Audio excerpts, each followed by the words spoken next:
À fin mai 2023, la masse monétaire dans l'UEMOA a atteint 46 367 milliards de francs CFA, soit 76,48 milliards de dollars. Une augmentation de 7,8% par rapport à la même période en 2022.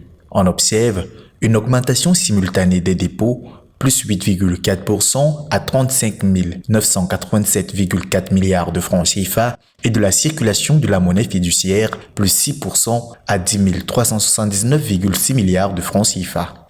L'augmentation du volume de la masse monétaire incite les agents à consommer ou à investir. Cette propension peut être facteur de tension inflationniste due à l'excès de la demande. Une baisse de la quantité de monnaie en circulation provoque, à l'inverse, une contraction de l'activité économique.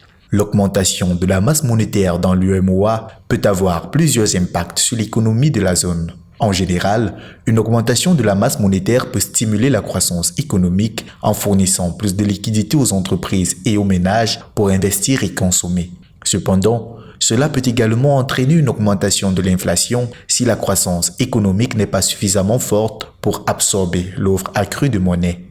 Dans le cas spécifique de l'UEMOA, l'augmentation de la masse monétaire peut également avoir un impact sur les taux de change et les réserves de change des pays membres. En effet, une augmentation de la masse monétaire peut entraîner une dépréciation de la monnaie de la zone par rapport aux autres devises, ce qui peut affecter les échanges commerciaux et les importations.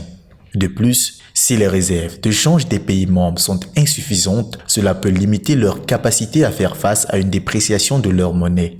L'augmentation de la masse monétaire dans l'UEMOA peut donc avoir des effets positifs sur la croissance économique, mais elle peut également entraîner des risques d'inflation et affecter les taux de change et les réserves de change des pays membres.